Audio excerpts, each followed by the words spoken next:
Good morning, Santa Clarita. How you doing? Happy Friday. You are listening to KHTS, your hometown station, 98.1 FM and 1220 AM. This is SCVi and iLead School's Eye on the Valley. I am your host, Matt Watson, and our show, Eye on the Valley, is brought to you by SCVi and iLead Schools. We are a network of free public charter schools with campuses in Casatic, Agua Dulce, Lancaster. We've got a fully accredited online school, TK through 12th grade, online, doing it, and doing it well. And then we've got our home study program, iLead Exploration. You know, we've got an educational model for whatever your child's learning needs may be, and it's all free, it's all public, it is all charter. Check us out at iLeadschools.org.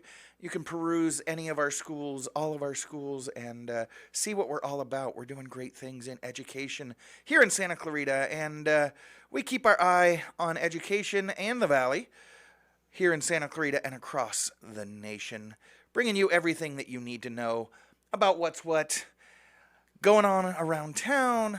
And, you know, we try to goof and giggle a little bit, put a little smile on your face on a Friday morning, because if you can't laugh while you're doing it, you know what? You probably shouldn't be doing it.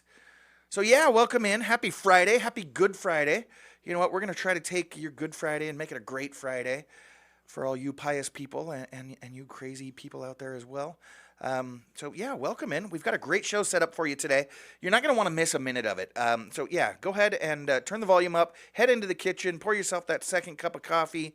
Relax and enjoy the show. If we had a theme for today's show, I think it would be extraordinary teens doing extraordinary things. In just a moment, we're going to talk to Chris Velona. Chris is the founder of a local nonprofit called Project Sebastian in honor of his amazing young son. The story of Chris's family and Project Sebastian truly is a harrowing one. Boy, you talk about extraordinary circumstances. Wait till you hear Sebastian's story. It's a story of struggle and challenge, yes, but also so very inspiring. You're not going to want to miss it. And then in hour number 2, you are going to meet 5 young men, 7th graders, I believe, who designed, wrote, prepared a science experiment. Great, it's a science fair. Sure, but this science fair is going up to space. They are sending their homework to the International Space Station. You heard me right. They are in 7th grade at iLead Lancaster. They're sending their own unique experiment to space next week. And astronauts on the space station are going to be conducting that experiment for them. We'll talk about that, like I said, in hour number 2. And then at the end of the show, my big brother will be by with trivia, fun facts, and Big T's life tips. Jenny hasn't given up on his life tips. I know how you love them. But, Big T will be here. His life tips get a little cringy. But, last week, Big T joined me here in the studio, not only for our entire show, not only for the entire 2 hours, but we kidnapped the morning show an hour before we even started this show. But, I think that's why Delgado didn't come in this morning. He was a little traumatized by what we did to him last week. But Big T, he's back safely back in Central Washington now, set to call in at the end of the show. Yeah, it is fun. It is cringe. And sometimes it gets a little out of control, but you won't want to miss that either, as long as you're listening from a safe distance. So let's get to it. Like I said, my first guest today is Chris Velona. He is the director of Project Sebastian. Chris, welcome to the show. Glad to have you back. Thank you for having me. So tell us a little bit about yourself. Did you grow up here in Santa Clarita like me, or did you choose this community to raise your family like lots of others do? Where are you from? I did not raise any questions about where I grew up with any one of you people so far, so let me just give you the story. So, all right. Born in Sherman Oaks. All right. And then moved into the Valley, Van Nuys, stuff like that, and then Glendale proper. Got married in Glendale, Burbank, and then made the jump up to Santa Clarita 2004. All right. Yeah. All right. So you've been around here a little while. Yeah. So you are the founder of Project Sebastian. You've got a real personal reason for founding this nonprofit, right? Tell our listeners a little bit about your story. Why did you found this organization, and what is it that you do? Sure. So Project Sebastian was created out of desperation, fear, and hope. As most 501c3 homegrown organizations begin looking for answers. Sebastian was diagnosed with a terminal illness, and we didn't know what to do, so we turned towards the internet, of course. I don't recommend being that guy and being a WebMD researcher or doctor. You get a lot of misinformation and a lot of crazies out there. Subsequently, I became one of those crazies, of course. Okay. Just doing a deep dive into finding a cure for Batten disease and who else was in the same genre. So we just reached out to some people on Facebook groups and had some referrals from our current doctors, neurologists, and they put us in touch with another family who kind of guided the way and how to do it. And they said the only way to beat this, if we ever do, is to create awareness, and more foundations are better than not. Okay. So let's get into the story a little bit. You mentioned Sebastian. Yeah. He's your son. Yeah. At what age was he diagnosed with Batten's disease? He was first misdiagnosed with epilepsy. Okay. Around his 6 years of life. He had a seizure on family vacation in Maui, where we spent 4 hours in Maui General, and they just simply said it's just a febrile seizure. Okay. And then we came home, he had another seizure, and then another. So went to another specialist, and they simply said, you have epilepsy. So we didn't know any better, and then things started to change, where we lost a lot of fine motor skills, a lot of cognitive was declining, and we just thought that there was something else. And then I knew he wasn't able to hit the baseball anymore. I knew there was some real problems, and then when he just started just falling down, we knew we had to do something different. So we had another specialist come in and look at it, and we did genetic testing, and then we were given the diagnosis of Batten disease, CLN8. Okay. So Sebastian was born, and first 6 years of his life, he grew up like a normal child, and everything was going great until... It was awesome. Him and his brother were like, thick as thieves. I have a younger son named Gage who's just about 2 years younger than him. So. Okay. All right. So at this time, you've got a 6-year-old and a 4-year-old. Yeah. Your oldest, Sebastian, has a seizure, and then gradually things start regressing. Yeah. His fine motor. And what about his cognitive ability? Did that start regressing as well? Or? Yeah. It's part of this disease. It's a progressive disease, and it just gets worse and worse and worse. So finally, after doing some genetic testing, in 2012, we got the real diagnosis, I say. Okay, so it took a little while to get an accurate diagnosis. Yeah, I mean, you don't want to think the worst. You just keep moving along. Nothing's wrong, so nothing's wrong. And but it's glaring. It's glaring. You can't write as much, you can't talk as well, and you can't run as fast. And you kind of like you're listening to your son who says, "Yeah, I feel different. I don't know why I do these things." And, the old adage of the parents like that's okay, attaboy, shake it off, just keep trying harder. Sure. But he couldn't. It was really scary. Yeah. Yeah. Yeah, and it had to have been scary, frustrating for him as well. I can't imagine what he's been through, let alone. Sure, watching his friends excel and him not being able to compete as much. Yeah. So can you get into a little bit more about what Batten disease is and kind of what the prognosis was when you finally got that diagnosis? Right. So there's a lot of medical terms that I'm going to butcher here. I'm not really great on this speak. I'm just a dad. That's fine. I'm just a dad. Yeah, just lay it out for the listeners to understand a little bit about your experience. It's a lysosome storage disorder. Okay. So Sebastian was born without having a gene inside his brain. Not a gene. I'm sorry. I'm just confused. So inside the brain, we have a lot of stuff going on, and a lot of things are occurring, synapses and stuff like that. So every time we have a thought process or we move our fingers, there's like a puff of toxic smoke behind that charge, right? Like exhaust from a car, So the enzyme, not the gene, the enzyme that is missing from Sebastian doesn't have the ability to come in behind those toxic clouds of impulses and whatever. to take it out in Okay. the trash, so to speak, through your basic body's detoxifications. He doesn't have that ability. So it just basically hangs around and kills all of the cells, which is called neuronal cellular death. And there is no treatment and there's no cure to remove the toxicity. So his brain is slowly dying faster than most, Okay. which then attacks all of our acute senses, everything. Okay. And then you may have said it already. Kind of trying to walk our listeners through the progression. Yeah. At what age was Sebastian finally given this diagnosis? So he was 6 when we had the seizure, a little bit before his 6th birthday. Yeah, he was about 8. Okay. About 8, so about a year and a half to 2 years of like, what? Okay. You're trying to figure it out. And so now they tell you that he's got this this ailment where as synapses in our brain are firing. Yeah.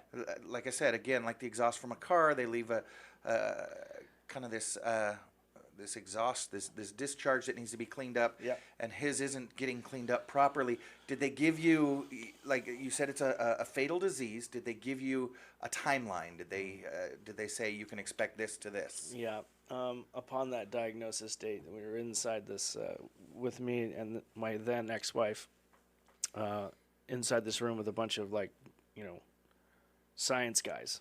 Yeah. And neurologists, and they it's a very ominous room. It's a very dark meeting.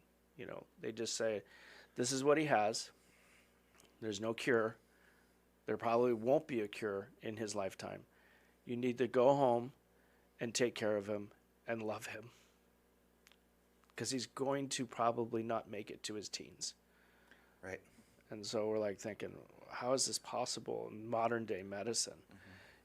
Surely we're not the only family that's going through this. Aren't there other treatments?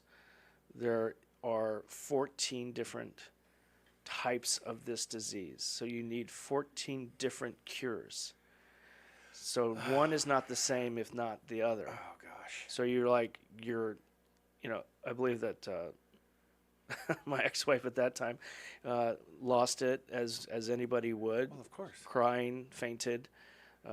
We didn't have any answers. We were separated at the time, unfortunately, and we were trying to figure out how we were going to do this together. Yeah. And so there was only one way, just to kind of reach out to other people in this category of disease and see what are they doing. Okay. So I can't imagine, Chris. He's 6 years old, starts having seizures. Okay, kids have health things. We'll deal with it. We'll work on it. Then you get this diagnosis that just clearly changed your entire family's lives. Told that he's probably not going to make it to his teens. Yeah. Let's pull the curtain now. How old is Sebastian? I met him back during the pandemic. How old is he? He's going to be 22 in July 18th. Going to be 22. So okay. there you go. Yeah, Not only made it into his teens, made it out of his teens. Yeah, into adult life, and doctors are wrong. Absolutely, and that's why they call it practicing medicine. So good point. So has there been any kind of treatment at all, or have you just for the last, what has it been, 12, 15 years now, just at home loving your son? Well, yeah, I mean, that's a part of it. It's not just the love. It's just my mentality was that I'm going to raise my children as normal as possible. Okay.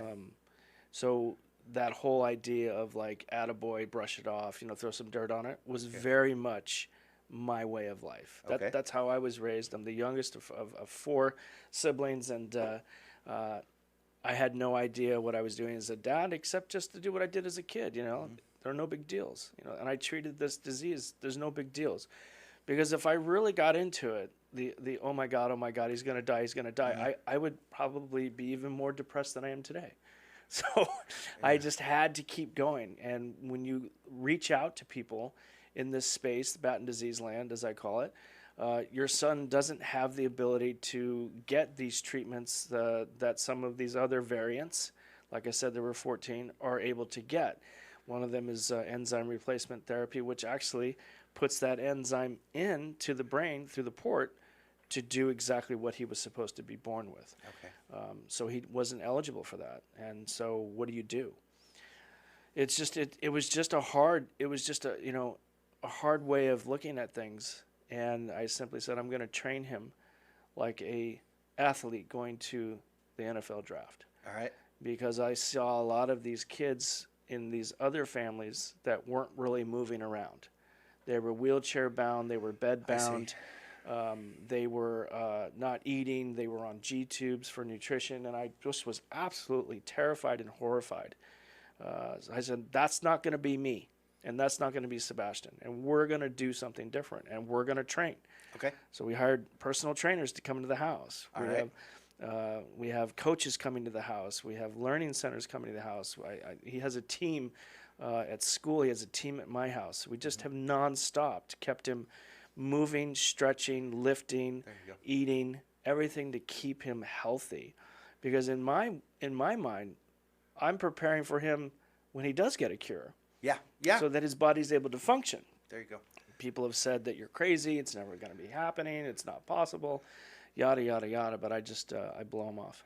Well, he's 21 years old, almost 22, you said? Yeah. And so you're already living in the land of the impossible. Who knew? You've already gotten there. And not only, you and I were talking before the show started, not only is he not bedridden, you said he's going to school, he's got a group of friends, he's got a girlfriend. Yeah. He's doing great, especially considering his diagnosis. You know, I got to tell you, he's got a great life.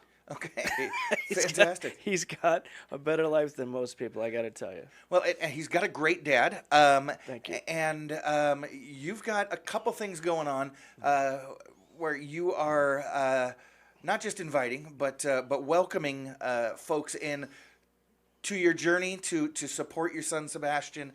You've created a foundation. You've got an event coming up. Yeah. I want to get into all of that, Sure. but we're going to take a quick break. We are here with Chris Velona, and the founder of Project Sebastian, talking about his son, Sebastian Velona, who at age 8 was diagnosed with Batten disease, a regressive disease where essentially his brain is kind of slowly killing itself. But Yes. But Chris, you and your family are killing it. And Sebastian today is 22 years old, and we're going to invite you when we get back to join Sebastian and Chris on their journey, and you'll hear about how you can help out. I am Matt Watson. This is SCVi and iLead School's Eye on the Valley. You're listening to your hometown station, KHTS. Welcome back. You're listening to KHTS, your hometown station, 98.1 FM and 1220 AM. This is Matt Watson. You are listening to SCVi and iLead School's Eye on the Valley. I'm joined this morning by Chris Velona. He is the director of Project Sebastian. He's the father of 2 young men.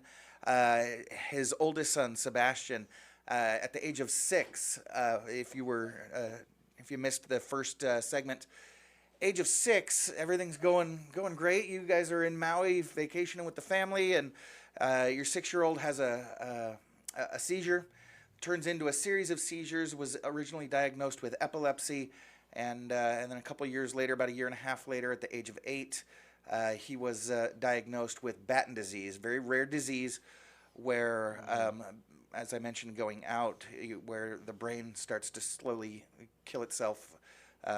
We all know, we've seen the little images of the brain firing and the little explosions between synapses every time we have a thought, every time we have a movement, and that releases a little bit of exhaust, a little bit of a chemical that our brain cleans up. Sebastian's brain is not cleaning that up properly, and so since age 6 he's been regressing physically and cognitively.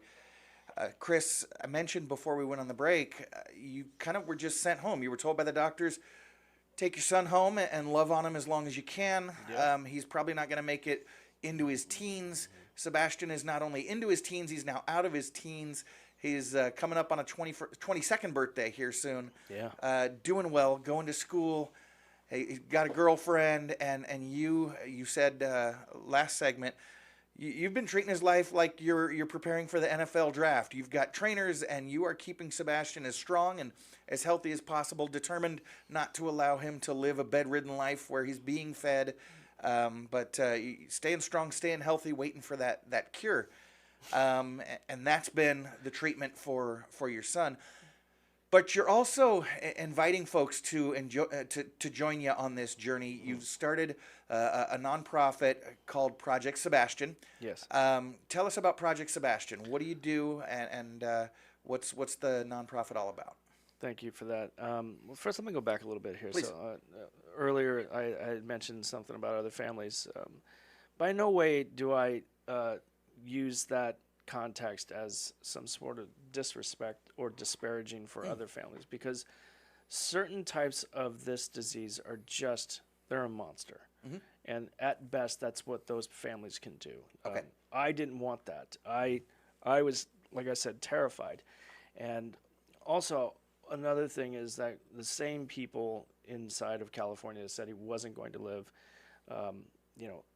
I do respect them as individuals. They're going off the data that they had at that time. Sure. Sebastian is an anomaly, and I'll tell you why. Because he's the only child in the world currently known to have a split gene mutation of the CLN8 of Batten disease. He's the only one on record. So maybe the mutation is the reason why he's able to continue on with life, and he may outlive me. Okay. You never know. So the thing is this, without the teams in place, and by the way, the Newhall School District, the Hart District, they have done a fantastic job of helping my son.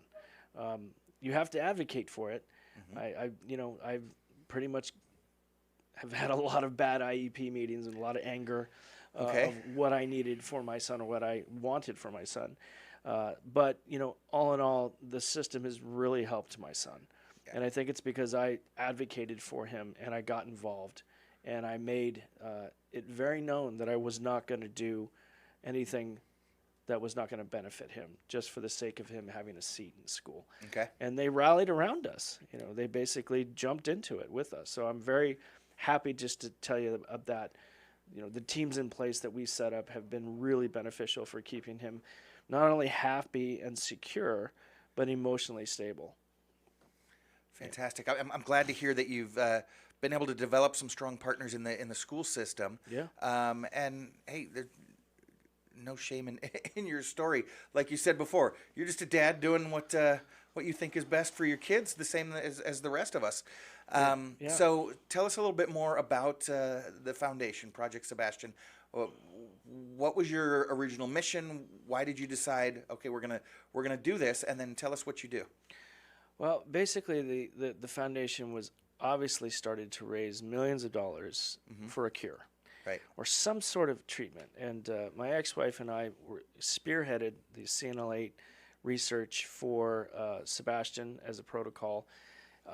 His variant is very, very nominal. It's just the numbers are staggering low. There's not a lot of CLN8 kids worldwide. Well, and then even within that group, your son is unique, one of one. Right. And so, the fact that we had a preclinical trial twice set up for like maybe 8 people was amazing. Millions of dollars were raised due to the efforts of the family and others and donors, but it was not meant to be, as those projects were scrapped due to the fact that there was no way to monetize my son's illness, quoting one CEO. So I was very angry for a while, and my demeanor showed it, and my advocacy was really about, taking down the establishment and stop running around for dollars. Let's talk about human lives. And I don't think it would be, unfair to say that a lot of families feel that way, but there's a way to go about doing it. And I've learned, how to pull back a little bit and kind of be more eloquent in my fight, as they would say. Okay. So the angry rare dad is put away.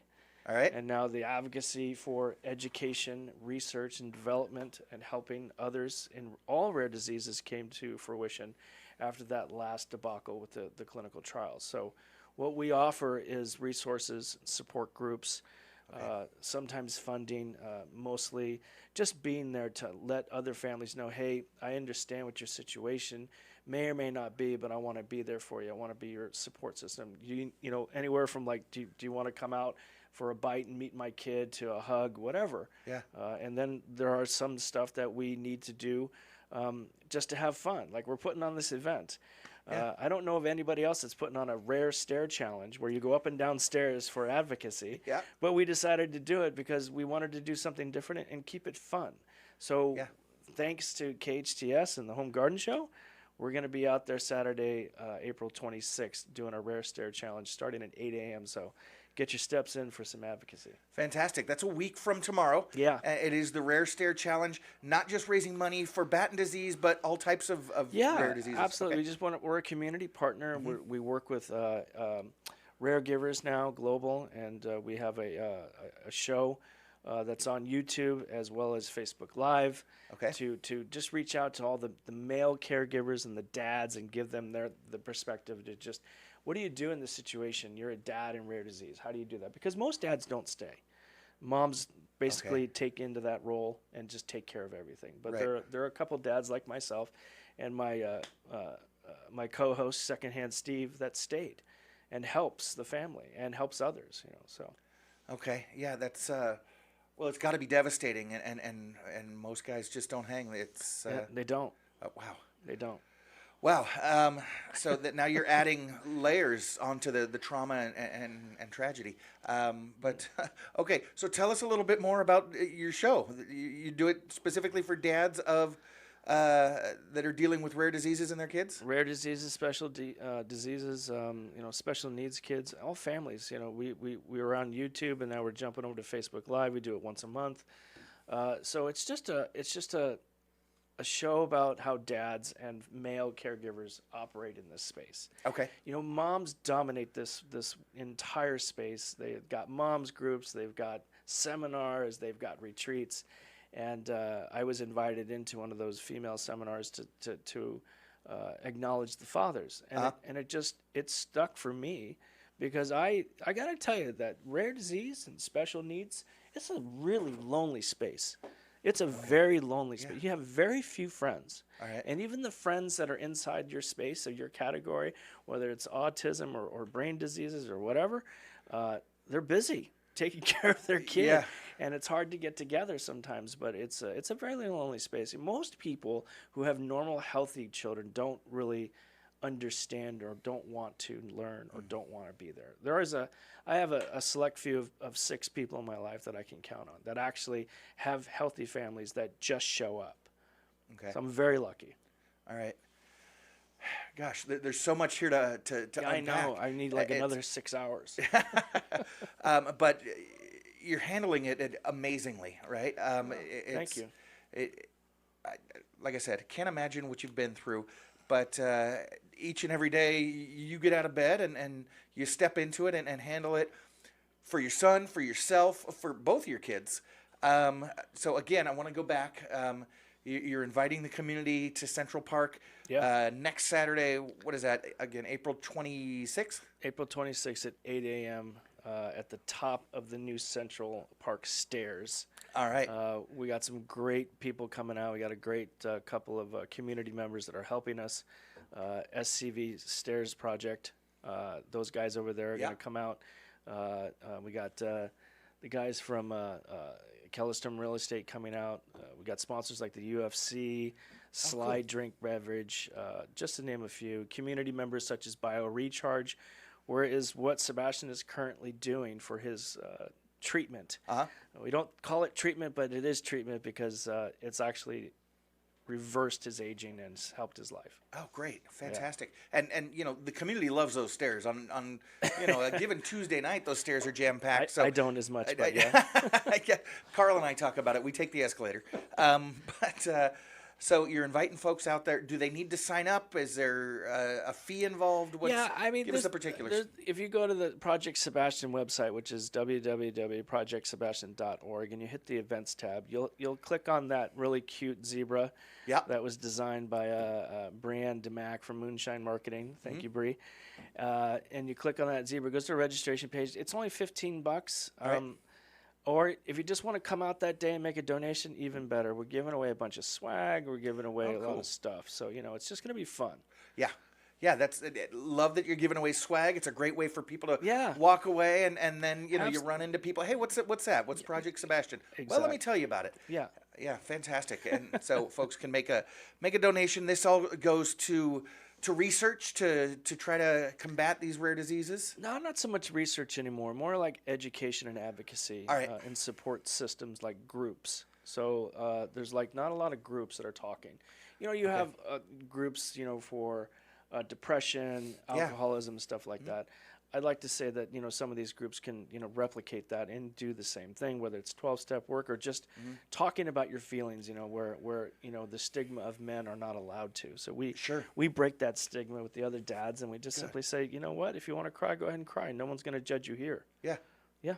Yeah. So talk to us about that need, Chris. That's a big need. Yeah. It's a big need. Nobody's doing it. Right. Very few people are actually joining these types of men's groups outside of a particular disease. You have AA and you have all these other great organizations, but nobody in rare disease is really doing it. So I wanted to take that on. So like I said, the women are dominating that field. The women have a lot of support groups, but the men not so much. Yeah. Why? Because the dads are taught not to use their feelings. Sure. And I got this. Rub some dirt on it, to use your words. Don't talk to me and don't tell me how to do it. I'm going to do it. So that obviously puts a strain on anybody's relationship. Right. So divorce is very high in this category. Yeah. And so where do you go after that, or what do you do during it? You can go to counseling and therapy, which we also provide. But at the same time, the men really need to come together and not, so much, show your feminine side or cry and stuff like that, but just to simply say, hey, Joe, I heard you were telling me about how you couldn't get the PICC line in. Let me help you with that. All right. Or, hey, you're talking about doing some sort of a nude procedure. Let me talk to you about that. How are you feeling about that? That kind of stuff, Sure. So it's, some guys are into cars and they meet and have groups because they're all into cars. Other guys surf and they meet because they're all into surfing or whatever. And some guys have kids with rare diseases, and so they need to get together and talk about their experience. And outside of these events, you know what I'm saying? Yeah. People get together for pickleball tournaments or races and runs. 100%. Some guys doing a Rare Stair challenge now. So, you want to talk to them outside of these events. All right. Fantastic. So, Project Sebastian, supporting dads and supporting families that are dealing with rare diseases, because God knows everybody needs support, but you're in that unique category. Reset the event for us one more time. Day, date, time, how to sign up, all that good stuff. Right. So we're going to first take you to our website, which is projectsebastian.org. You're going to see a great little story, but I want you to hit the events tab. That's the drop down on the top of each website. And then you're going to click on that cute little zebra after reading the story as to what it is about. And then you just sign up and you register with Run Sign Up, which is one of our co-partners. And that's it. You'll show up Saturday, a little bit before 8 a.m. Got to be there on time. Got to be there on time. Saturday, April 26th, 8 a.m. And then, we're going to have some music. We're going to have some, beverages. We're going to have fun. And you're going to just do your advocacy. So you're going to get your steps in. You're going to feel good. You're going to look great. And then after that, you're going to go down to the Home and Garden Show, of course. Of course. Right? And you're going to go and enjoy that. Fantastic. Going to be a great day out at the park. I mean, why not? Fantastic. So again, projectsebastian.org. You're going to help support Chris. You get to join him on his journey. And see Sebastian, So, okay, that's what I was going to ask. Yeah, Sebastian will be out there. He's a great guy. Yeah. Fantastic guy with a wonderful sense of humor. We're going to get him up those stairs. I don't know how, but we're going to do it. Just a sack of potatoes it, man. Get him up there. Yeah, his trainer's coming out with him. So all right. He says he's going to piggyback him like a backpack. Perfect. Fantastic. Chris, I want to thank you so much for coming by. My pleasure. God bless you and your family. One more time, Rare Stair Challenge, April 26th, 7:55 a.m. Yeah, be there, limber up. It's all the way in the back of the park, guys. Yeah. So don't get it confused. There we go. And then you get back there. The Home and Garden Show is going to be jam packed, and so you get there early, get good parking, do a couple of stairs, raise some money for even if you do like disease. One flight or like one step, and you just showing up is that's the support. Perfect. There's nothing better than that. Just showing up for your community. Yeah, definitely. And you're going to meet Sebastian. You're going to fall in love with him and support a good cause. One more time, projectsebastian.org. Click on the events tab, sign up, and do it, Santa Clarita. Come on, show out for these guys. One more time, appreciate you, Chris. Thanks for coming in. You have a fantastic weekend. Appreciate you guys. Thank you. I am Matt Watson. You're listening to SCVi and iLead School's Eye on the Valley. We'll be right back on your hometown station, KHTS. Welcome back. You are listening to KHTS, your hometown station, 98.1 FM and 1220 on the AM side. This is Matt Watson, and you are listening to SCVi and iLead School's Eye on the Valley. You heard me just give a quiet little shout out to Big T. My brother was He was in here last week. If you were listening to the show, you heard my big brother not just relegated to the final segment of the show like normal. You know, he calls in at the end of every show and goofs off and annoys Jen. But last week he was live in studio with us, and not just the 2 full hours of our show, but the extra hour that we stole from Delgado. As a matter of fact, I think Delgado fled this Friday. He took a powder on his show. I think he was afraid we were coming back in. He didn't want Big T back, yeah. Right, exactly. Not a bad call. But we stole Delgado's morning show from him last week, and it was actually a lot of fun. But the reason that Tony was in town was because our stepbrother was getting married last weekend in Las Vegas. And the two of us, along with our other brothers, were groomsmen in the wedding. And it was a fantastic wedding. Great to see the whole family together. You know, we got people came in from, I think, 4 different states. And, it was great to have everybody together. Fantastic wedding. Shout outs and congratulations to the bride and groom, Chris and Brigitte. And it's always this big thing around bringing both families together, right? Is my family going to like your family? Are my friends going to get along with your friends? And so, all of us groomsmen, all 4 of us, road tripped it from Santa Clarita out to Las Vegas. And of course, the guys in the car, and we're talking about, what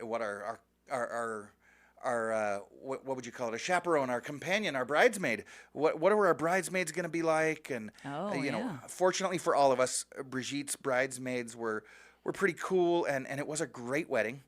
As a matter of fact, I want to give another shout out here. Something always goes wrong at every wedding, right? Sure. And my wedding, bride was over 2 hours late.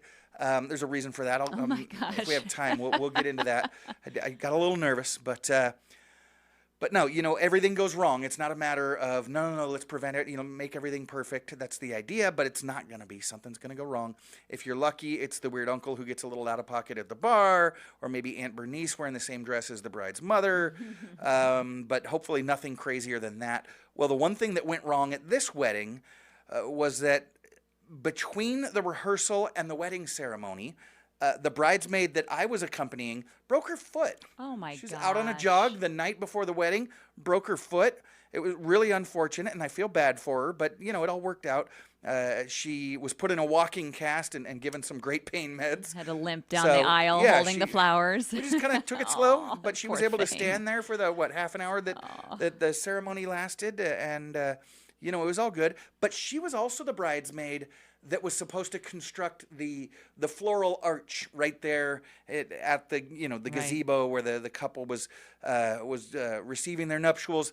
But you know how a bride gets on her wedding day, right? So to say, sorry, I broke my foot, can't do your floral arch, that's not going to fly. No. No. I will have my arch. It's another level of rage. That just doesn't cut it. Out, yeah. So this is where the shout out comes in. Groom's best friend and his wife, who were in attendance, drove out from Santa Clarita as well, also happened to be the owners of local Santa Clarita flower shop, Claire's Flowers. Oh. And they're like, we got this. They step right in. That's right. Claire and her husband, Mike, were in attendance at the wedding. And we're more than happy to whip up a beautiful floral archway for the bride and groom to get married under. The bride loved it, disaster averted, and it looked really fantastic. So if you need anything in the flower industry here in Santa Clarita, just Google Claire's Flowers. Claire came up strong for us. They've been in business almost 25 years now. They're coming up on that quarter century anniversary. Again, Claire's Flowers doing an amazing job. But the whole reason I'm talking about this is because yesterday, as I was doing my show prep, I came across a guy who hasn't been so happy with his wedding experience so far. This guy is upset with one of his groomsmen, and so I just wanted to check in. Groomsmen can get a little crazy.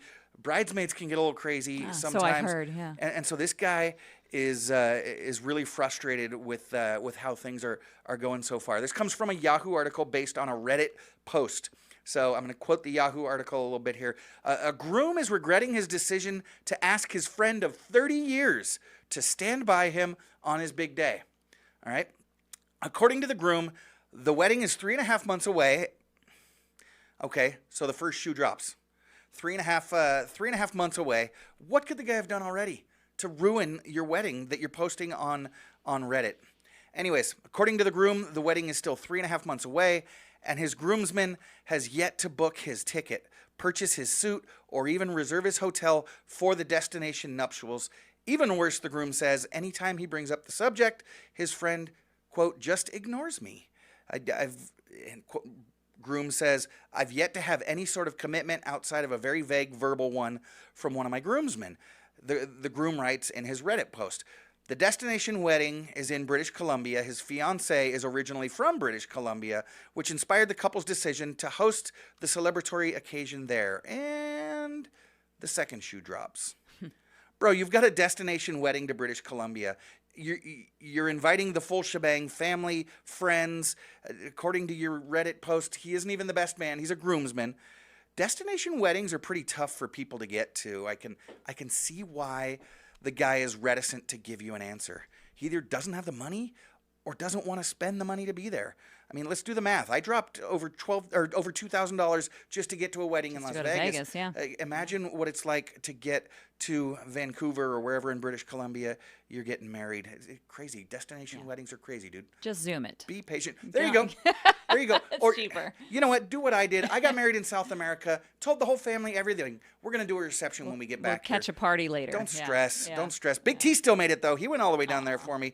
Anyways, I got to get out.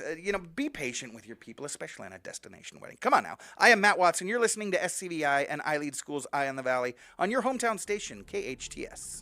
Welcome back. You are listening to KHTS, your hometown station, 98.1 FM and 1220 AM. This is Matt Watson, and you are listening to SCVi and iLead School's Eye on the Valley. And if you are watching us on Facebook Live, you can see that we have shoehorned a whole bunch of people up in this studio here. Jen, are you able to get us all on camera? Okay, we're working. Hey, how are you? There we go. We're streaming, guys. Anyways, now on Eye on the Valley, we've got 5 young learners from iLead Lancaster and their teacher. We call them facilitators at iLead Lancaster. And you know what's funny? Every time I say that, people, I know why you do that, you tricky charter school guy. You do that because they're not real teachers. They don't have credentials. False. Jenny is highly qualified. She's been doing this for a while now. She's amazing. We call them facilitators because of the way they teach class. They don't stand up there behind a podium and dictate their class. They facilitate amazing experiences. And hot fudge, holy moly, talk about a school experience. Do not turn off your radio. You need to hear what these young men are doing in Miss Jenny Sosso's class. Guys, welcome in. I want to hear all about your project. I want to hear, little spoiler alert, these guys are about to send their homework to space. Yes, they are. But we're going to get to your teacher, your facilitator first. Jenny, we're going to start with you. So tell us a little bit about yourself. How did you come to iLead Lancaster? How long you been with us? So I came to iLead Lancaster about 6 years ago. When I finished my teaching credential, I started looking for jobs, and iLead really intrigued me with their project-based learning and that we facilitate rather than stand up and lecture to the kids. So I applied, and I got the job. I started there as a 4th grade teacher. I taught 4th grade for about 3 years, and then I moved up to middle school, and I've been teaching middle school science for 3 years now. Okay, so middle school science, and you've got your 5 7th graders here. The rest of them are up there in Lancaster right about now wondering where the heck everybody is. But you mentioned, Jenny, project-based learning, and this is really the epitome of project-based learning. You remember growing up in school and, you would ask, when in the world am I ever going to use this in the real world? Well, project-based learning is the antithesis of that. We start with the real world and work backwards into the learning. And it doesn't get any more real world than this project that you've provided to your learners here, that you've, facilitated, if you will. Jenny, can you set the stage for us? Tell me a little bit about this project. It's called Dream Up to Space. So what is it, and what exactly is the opportunity that you've given these young men? Dream Up to Space comes from Nanoracks, which they supply the opportunity for commercial businesses to send things and experiments and other academics to space because they're not, we're not involved with NASA or the space program. So NanoRacks provides that for us. So that's where the background comes from. Ms. Kathleen Fredette, the director of STEAM initiatives at iLead, she partnered with NanoRacks and she came up with this, and she partnered with NanoRacks and the Dream Up to Space program, and she turned it into a project for all of the iLead schools. What Dream Up to Space does is the kids get to design an experiment that will go up to space to understand the effects of microgravity on all matter, plants, and anything really. What's great about it is the kids start from scratch. They decide what they're going to send. They get to look at what do we need in space. I really tell them to kind of think about what do we need to colonize space. If we're going to live up in space, what do we need? What are the things that we need to get their ideas generating? And then they come up with ideas. They create a hypothesis. They follow that through. They do research. And then they write professional proposals that then are sent to academics and scientists who then choose the final project that will go up to the ISS.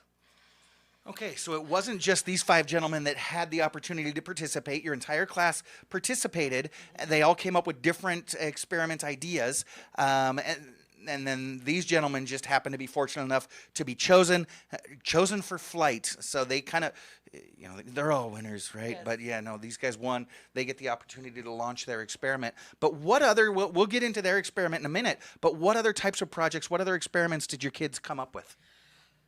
We had one girl, she wanted to send ladybugs to space because they are natural, I just lost the word. They're natural, no, not decomposers. They eat aphids and other harmful insects, sorry. And she wanted to send them. We had one group that wanted to send palm trees because they were so good at producing oxygen and removing carbon dioxide from the atmosphere.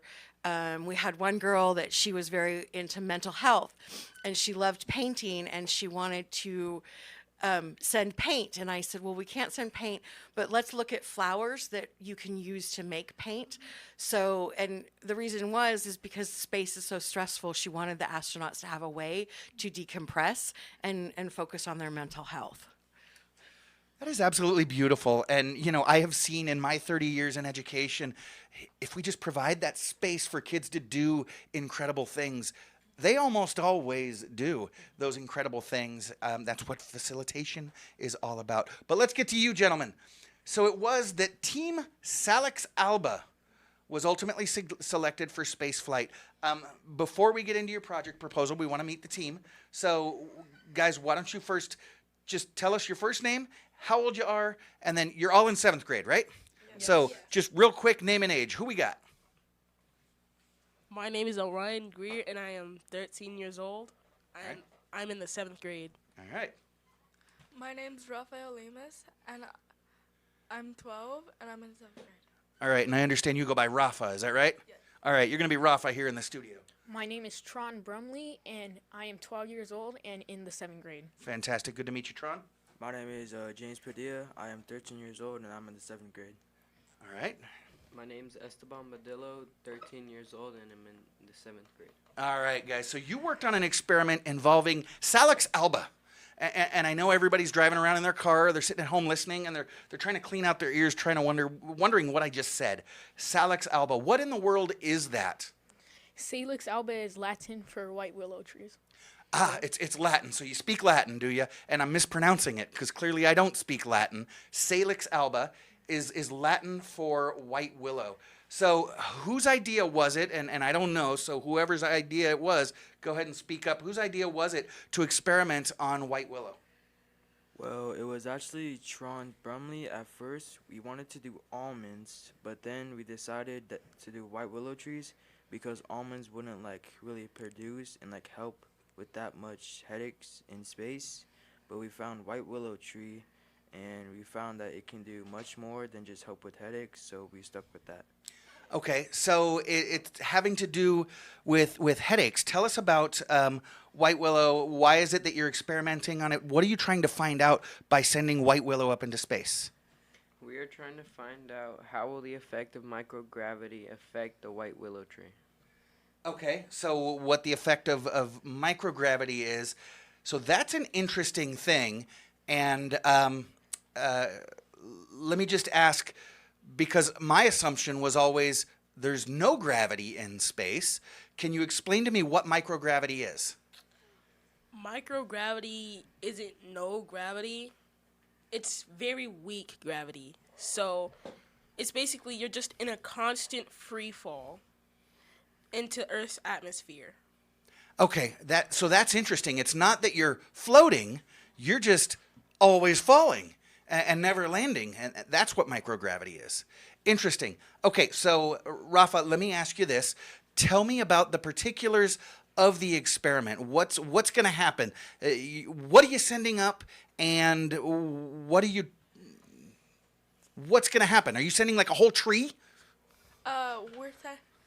We're sending like seeds and distilled water, and yeah. Okay, so you're sending up white willow seeds, not like a branch or a little piece of it. You're sending No. seeds.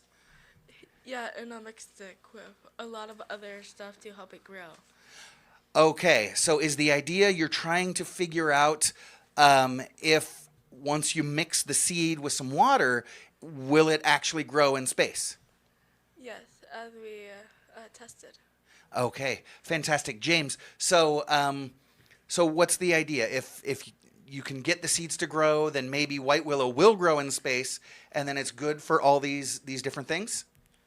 Yes, because if it does grow in space, which it will, because as we tested, as Rafa said, but when it does grow, the astronauts can use it for, like, they can crush it up and add it to water, which then makes it tea, which then actually helps with the headaches.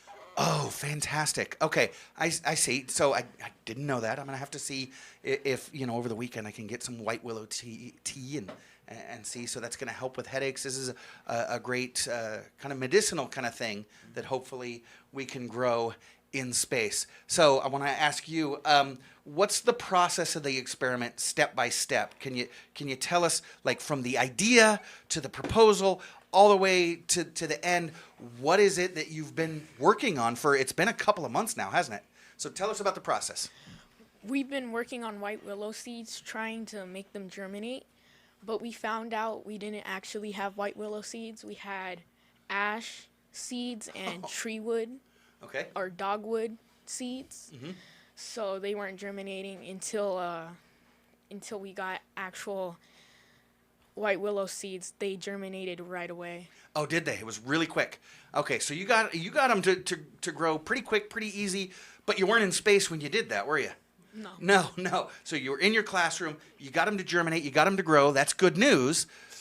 But so now what? What did you have to do? Did you have to, like, write a process? Did you, like, then from where you got your white willow seeds to grow in class, where did you go from there? What was the next step? Once we got them to grow, we went to SCVi, and then we made one there, one for space and one for Earth. Okay, let me interrupt you there. Made one what? Tell our listeners what it was that you had to put together, one for space, one for Earth.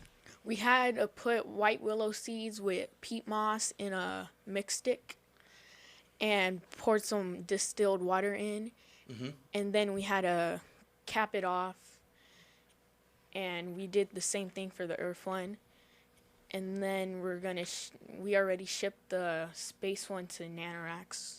Okay, and I want to back up there. Nanoracks, as Ms. Sosso mentioned, have become our best friends over the last few years. And the way I describe them is kind of like FedEx, but for outer space, mm-hmm. right? They're the ones that are in charge of transporting things out to Cape Canaveral and getting your mixed stick loaded. And so I wanted to ask you here, you get the mixed stick loaded, and then you're going to conduct the experiment.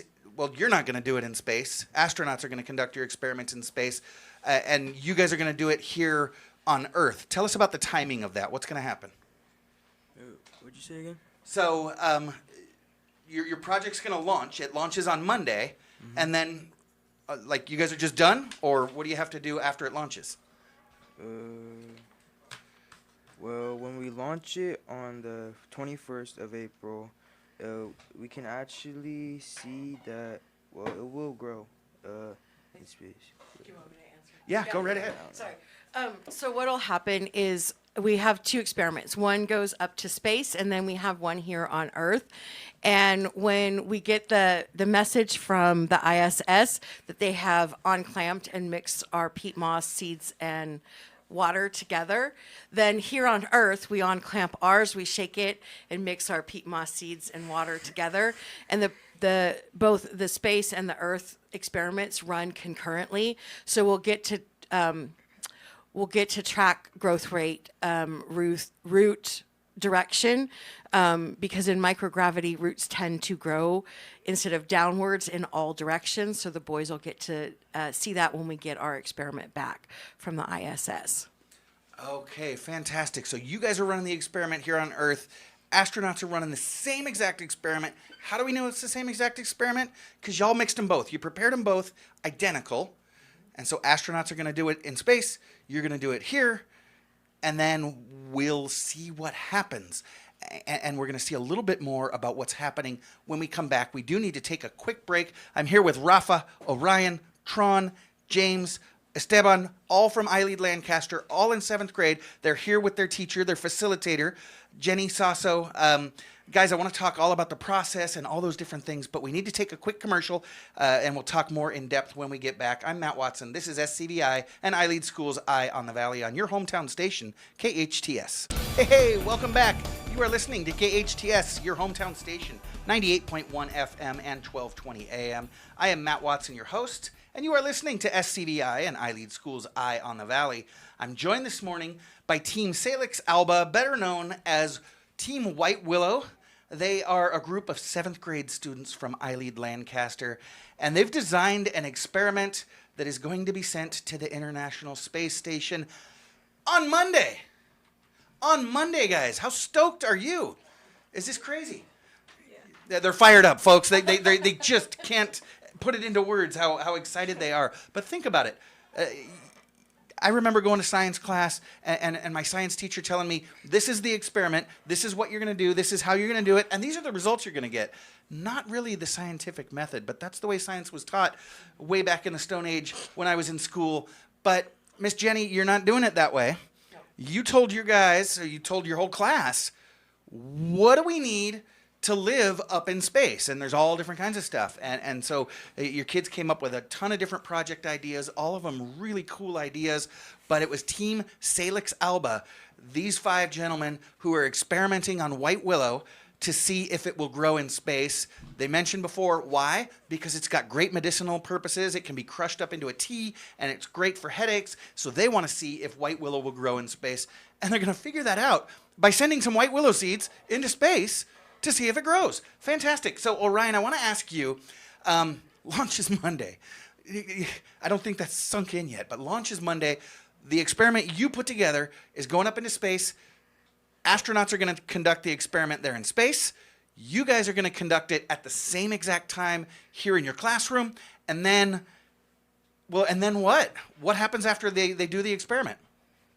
Well, after we conduct the experiment, I think the seeds will stay up there in space for a couple more weeks. And then after, it'll come back down. Then we'll do our post-flight analysis. We'll be checking for things like germination rates, what was it? Root growth and stuff like that. Okay, so then you're going to compare. You're going to see like what the differences are, what the similarities are between the two experiments, the space experiment and the Earth experiment. What are you hoping to see, Orion? We're hoping to see that it'll grow because not only does it help with headaches, but it also extracts CO2 or carbon dioxide from the environment, and it also produces oxygen. Okay, cool. So, Tron, I understand that y'all weren't alone in this experiment. You had some help. You had some help of like a mentor. I think we call it a subject matter expert. Who was that? Like, tell me about your subject matter expert. Her name is Julia Kusovkina. Okay. She is a professor at horticulture at University of Connecticut. Okay, so she's a plant professor. And what did she do? How did she help you out? She helped us get the right type of seeds and cuttings. Okay, because you guys started with the wrong seeds. Yeah. So she helped you out with that. And do you know, you might not know the answer to this question, has she ever supported a group of scientists that are sending an experiment to space? Had she ever experimented? Because she's like a white willow expert, isn't she? She's like a plant professor. She's an expert on white willows. She's helping you out. Has she ever supported space experiments before? I don't know. Okay, maybe we can get her on next week. Jen, get on it. So, yeah, go right ahead. Julia also put us in touch with Jeffrey. I just lost his name. Jeffrey Karstens, who works for the U.S. Department of Agriculture, and he's actually the one who supplied us with the Salix alba seeds.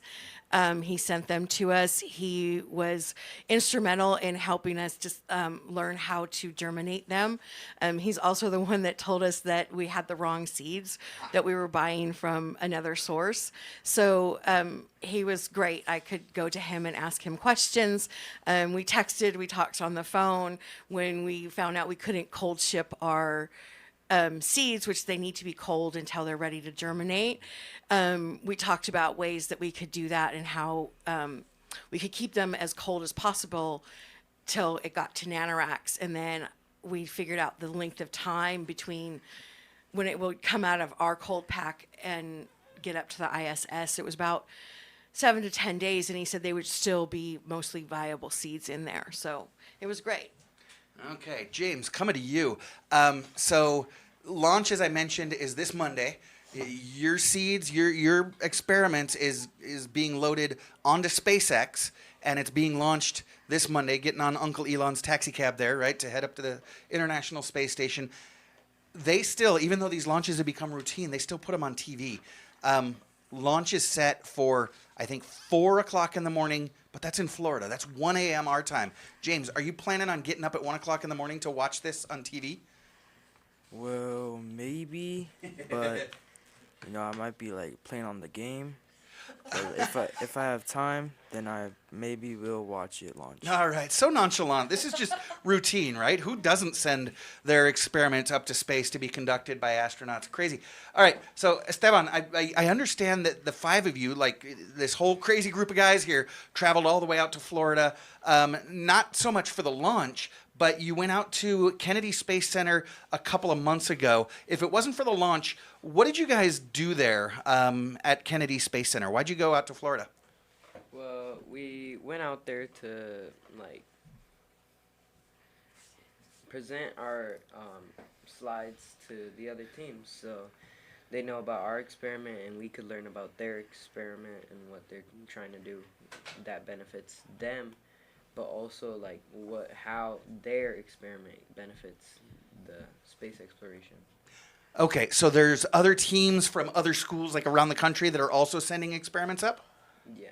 Oh, okay, fantastic. So you went to present to them. Rafa, I want to ask you what that was like. What was it like being at Kennedy Space Center, presenting your experiment to other groups of scientists?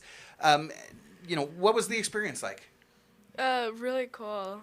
Yeah? Yeah. So what else did you do there? Or did you just... Is Ms. Sosso just really cracking the whip? You got off the plane, you presented, then you got back on the plane and came home, or did you get to hang out in Florida for a little while? We had to hang out for a little bit. Okay, so what did you do? Did you guys go to Disney or something? No. Before we went to Kennedy Space Center, we went to the beach. Oh, okay. We were in Florida for 4 days.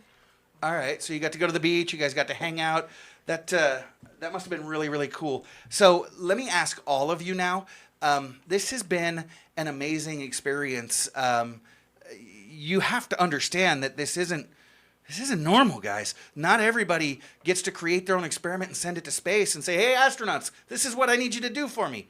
Has this inspired you? Are any of you guys thinking about careers in maybe space exploration or the aerospace industry?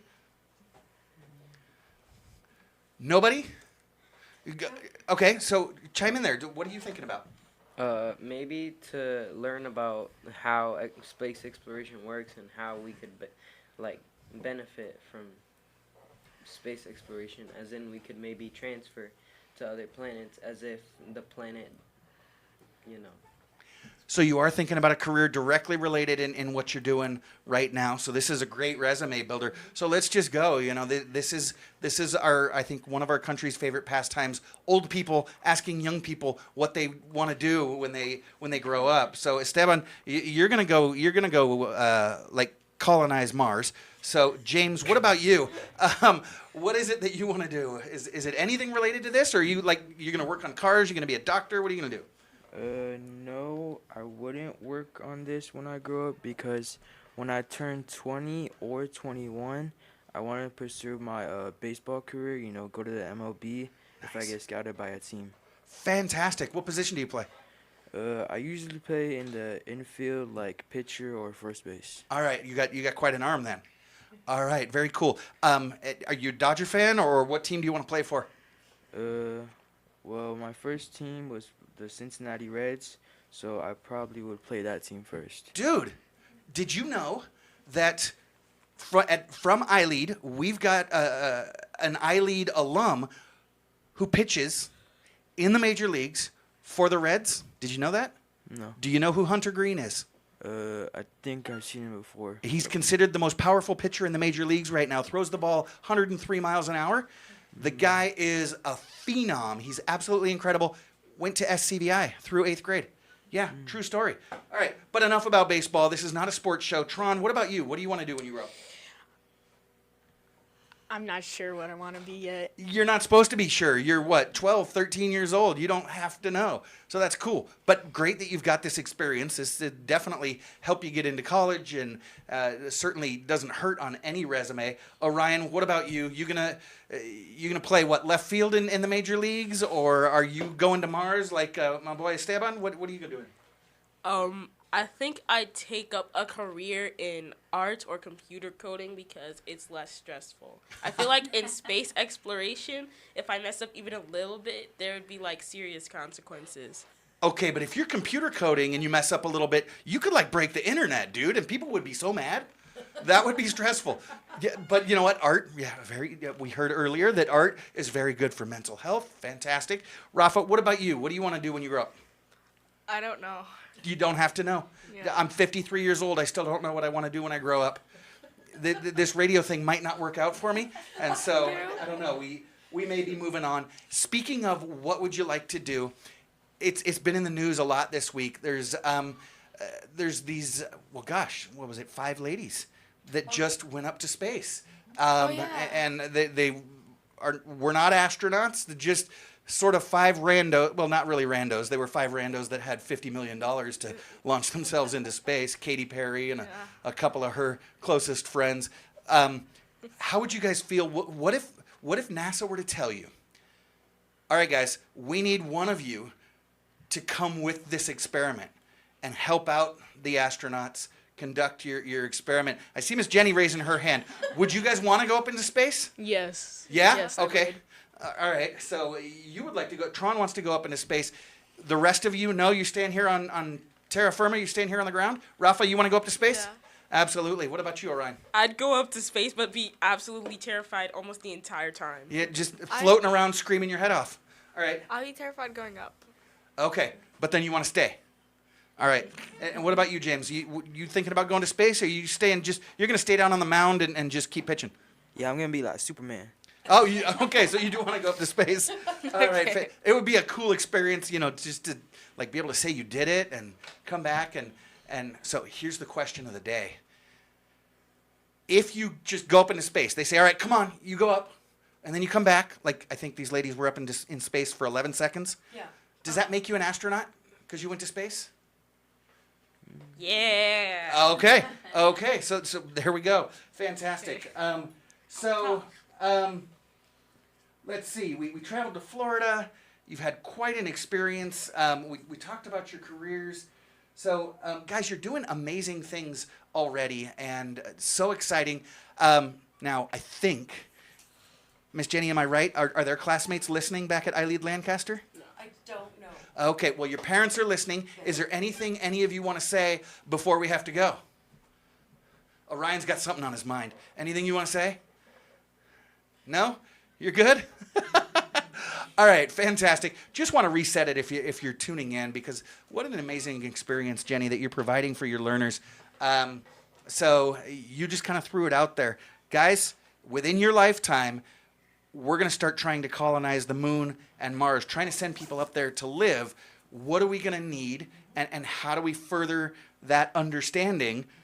And they came back to you with all these different experiments. We need to figure out, are people going to be able to paint in space the same way they're able to paint down here? Are people going to be able to grow different vegetables and things like that? These gentlemen said, you know what, white willow is super important and helps cure headaches. Will that grow in space, or are we going to have to spend millions of dollars sending these pharmaceuticals back and forth? Let's see if we can grow some white willow in space. They put the experiment together. They put two identical pieces of tubing together. One's going to launch in space on Monday, guys. Monday. And another one they're going to conduct simultaneously to see if it will germinate, if it will grow in space. It comes back. You guys are going to check the results on the space white willow and the earth white willow and see what happens. Y'all are space scientists. Fantastic. Such an amazing experience. Very proud of you guys. Pump it up, Orion. Pump it up. Very excited for you guys. Can't wait till Monday when your experiment launches. And all this with a free public charter school experience.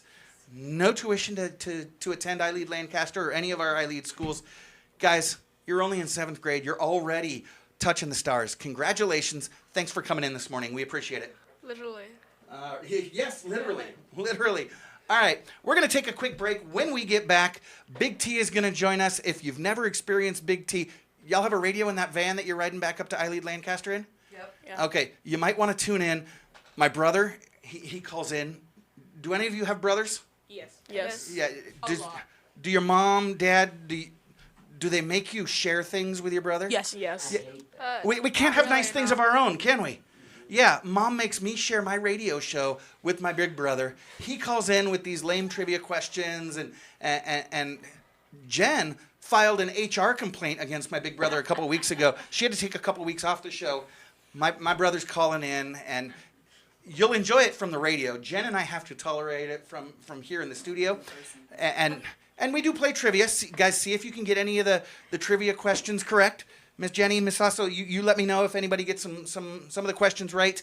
But you know what? You at home, if you're listening, you can play along with us. But Jen and I, we're pretty smart. We're pretty good at this trivia game. Let's see if you can beat us. All right, we're going to go to a quick commercial break. We'll be back with Big T. I am Matt Watson. This is SCVi and iLead School's Eye on the Valley. And I got 5 space scientists here in the studio with me. Guys, thanks for joining me. We will be right back on your hometown station, KHTS. Welcome back. You are listening to KHTS, your hometown station, 98.1 FM and 1220 AM. This is SCVi and iLead School's Eye on the Valley. I am your host, Matt Watson. It has been a great show so far. This morning we spoke with Chris Velona. He is the father of Sebastian Velona. Sebastian is and has been battling Batten disease almost his whole life, and Chris established Project Sebastian to help raise awareness and support other families that are dealing with rare diseases, and he's got the Rare Stair Challenge for you to participate in next Saturday, April 26th, 8 a.m. Be out at Central Park, and you can climb the stairs there at Central Park for a nominal $15 fee to help good people doing good things here in Santa Clarita. Get involved with Project Sebastian at projectsebastian.org. We also just spoke with Jenny Sosso from iLead Lancaster and the 5 young men in her class that are, if you missed it, you're not going to believe me, check the podcast. These 5 7th graders are about to send the experiment that they designed, they wrote, they prepared, they sent to Kennedy Space Center to send up to the International Space Station. That's right. Their experiment is going to be conducted on the International Space Station, and these guys from iLead Lancaster are just absolutely killing it. What an amazing experience. They're experimenting on white willow trees to see if we can get them to grow in space because they have tremendous medicinal purposes. And so, yeah, that's been our show today. But now it is time for Big T's 5 Minutes of Fame. Y'all know Big T. He's an executive and philanthropist. He's an amazing father, husband, and dog dad. And he is the human equivalent of a dial-up connection. Slow, noisy, and somehow still around. Here he is, everybody. Mom's favorite, Big T. Welcome to the show. That's a low blow. That was tough. I ain't saying you're lying, but that's a low blow. What did you say, T? It just sounded like... You should be pulling up any minute. Right, there we go. All right. So, Big T, welcome to the show. You got trivia for us. You got fun facts. What have you got today, T? I do. It has been a good show, Matt. I don't know. I hope they're not listening, but I had a problem with those kids that were just in the studio. That just really bothered me. You know, they might be listening to you. You might want to tread carefully. Orion looked capable of taking a brother out. Yeah, no, being all smart and humble and just energetic. I mean, who do they think they are? I mean, come on. I wasn't like that at that age. No, you were not. You were not. And you were awkward too. If you were looking in on Facebook Live, good-looking group of boys. They good-looking group. I of was kids. awkward and scared. Awkward and scared. I ain't gonna lie. I think Rafa was a little scared. Nah, Rafa's my man. He's cool. No, they did a great job. It's very exciting for them. Yeah, absolutely. Cool.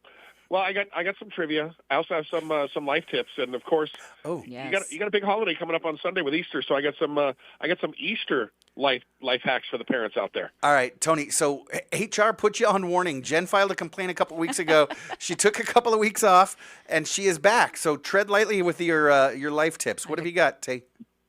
Big T is scared of a lot of things, one of them being Erica. Uh-huh. But Big T is not as scared of HR. So Okay. I believe that. Yes. Going along the same theory of getting your wife to lower their expectations, holidays are a perfect opportunity to get the rest of the family to lower their expectations of you as well. So Big T was and is never been the favorite uncle in the family. Big T, if you haven't noticed, he likes to stir the pot a little bit. A little bit. No. A little bit. So a couple of life tips for Easter. Number one, consider coloring little red potatoes. They're a lot cheaper than eggs. Okay.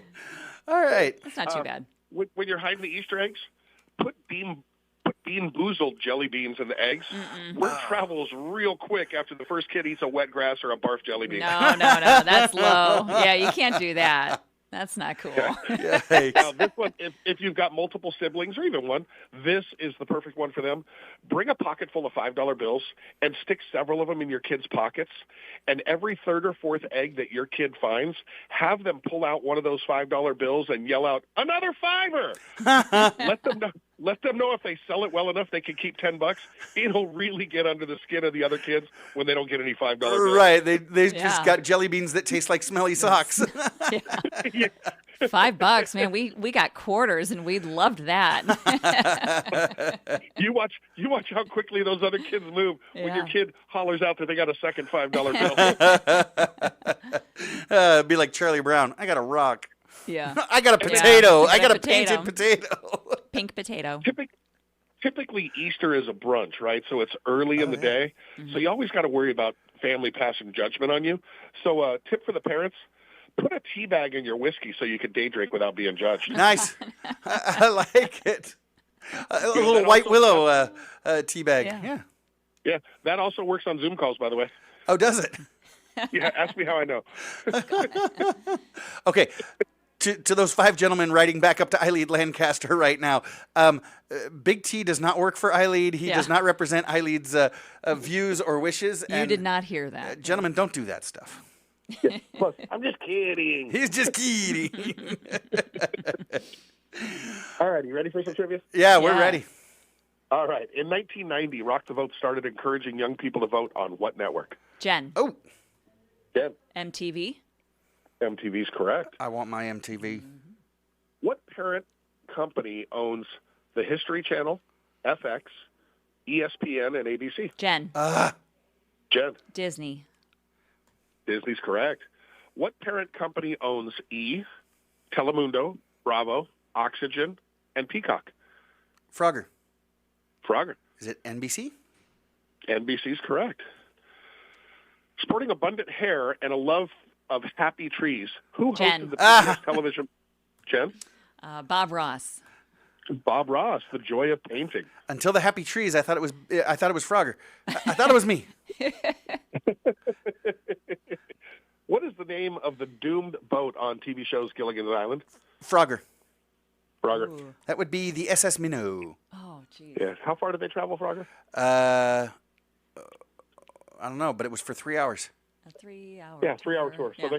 they probably wouldn't even have made it to Catalina, yet they were shipwrecked for so long. Right. They were shipwrecked out there on Santa Cruz Island. Yeah. Huge ratings. Could have swam back. What ABC series uses mockumentary style similar to The Office to follow the day-to-day lives of elementary school teachers in Philadelphia?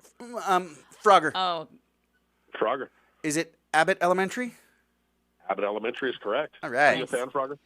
I've never seen it.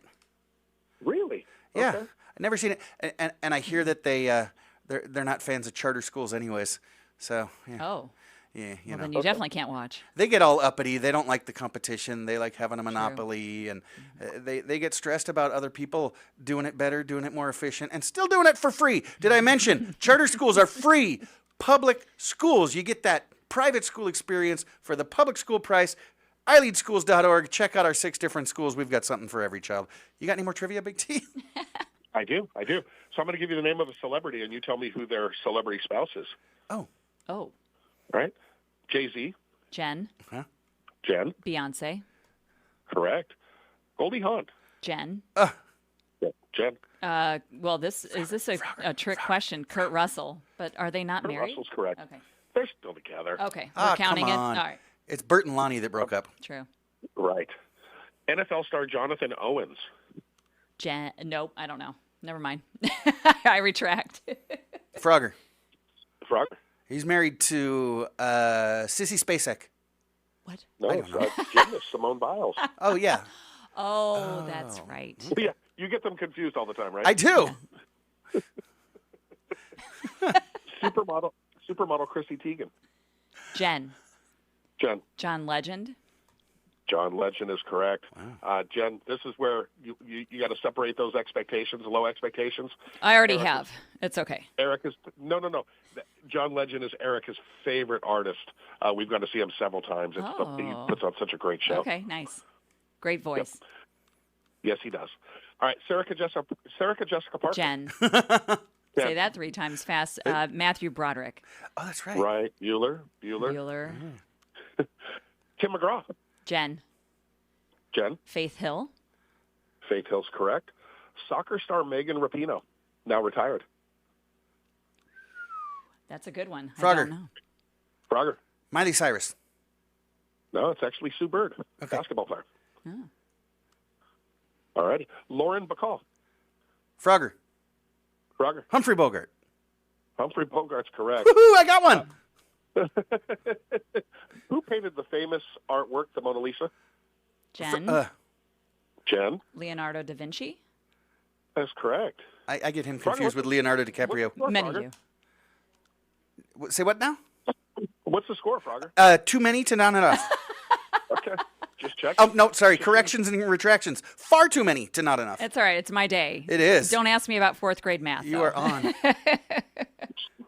Somewhere on the 14 freeway, there's a van right now, and there's 5 kids going, does he really teach it? No, he's just slappy radio boy. Which continent is home to the Amazon rainforest? Frogger. That would be South America. South America's correct. I've been there. Ecuadorian rainforest. Ecuador, País Amazónica.